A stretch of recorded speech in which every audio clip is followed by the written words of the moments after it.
Amen. Lots of stuff, we could keep pulling out. We've got to move on. So first of all, Naomi and her husband sinned. When they left Judah, Judah means praise. We already know the name Judah means praise. Worship, adoration. And they left the praise for the enemy's country. That's where they first sinned. Now I got some things that I hope I have time to really pull out to the positive side even in this chapter before we get going. Secondly, Naomi sinned by urging her daughters-in-law to go home. Look at verse 6 through 18. Now, I probably won't read all the entire passage there for the sake of time, but look at just glance at verse 6 through 18 while we're mentioning this. She did not want to take two Moabite women. These women were Moabites that the sons had married, and there's already some problems there. She didn't want to take two Moabite women back to Bethlehem with her and reveal the family's disobedience to God. Now I know there's some of it sounds kind of praiseworthy, and some of it sounds kind of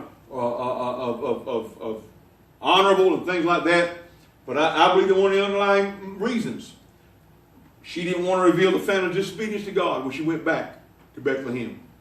They received word, of course, that things were getting better there, that there was food and things were getting better. So she decided, well, we need to go back because things are tough here in Moab as it is now anyway. With my husband and both sons are gone and dead, and they've left these women. And so she tried to encourage them to go home, go back to Moab, stay home. And Deuteronomy 23, this may have been what was on her mind when she said this. You can jot this down. You ain't got time to turn to it. Deuteronomy 23, verses 3 and 4. An Ammonite or Moabite shall not enter the assembly of the Lord, even to the 10th generation. None of his descendants shall enter the assembly of the Lord forever. That's pretty stern. There's a reason for that. Because, it says in verse 4, they did not meet you with bread and water on the road when you came out of Egypt. They didn't minister to you. They didn't care about you. And because they even hired against you Balaam, the son of Beor, from Pethor of Mesopotamia, to curse you. God says, in the beginning, he says he's going to bless those that bless Israel. He's going to curse those that curse Israel, didn't he?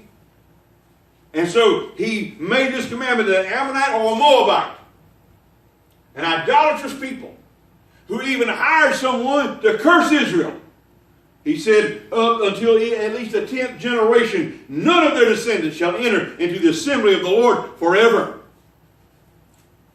Oh my gosh, that speaks a lot of volume. That speaks to us in volume today. We had better continue to bless Israel.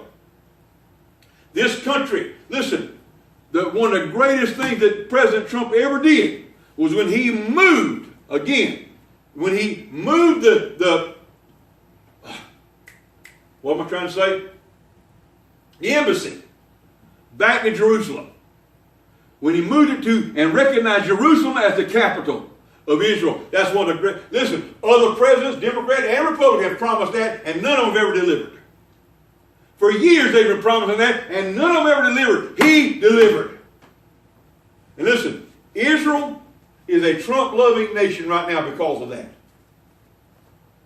There's even signs, people carrying signs over here that says, Trump making Israel great again. You know? And listen, that's not an advertisement or a push or plug for Trump. I'm just saying what the man, you can't let it go unrecognized what the man has done.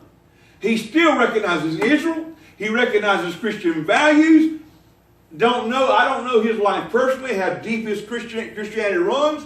I don't know anything about all that, but I do know he is working for the cause of things that are very important and dear to us. We had better, if we want to be blessed, we better continue to bless Israel. Amen. And that may have been part of the reason she didn't want these women to go back. Because people would know they were Moabites. I want you to look at verse 14. Then they lifted up their voices and wept again, and Orpah kissed her mother-in-law, but Ruth clung to her. William Gurnall has this to say about that particular verse. How many part with Christ at this crossway? Like Orpah, they go a furlong or two with Christ till he goes to take them off from their worldly hopes and bids them prepare for hardship, and then they fairly kiss and leave him.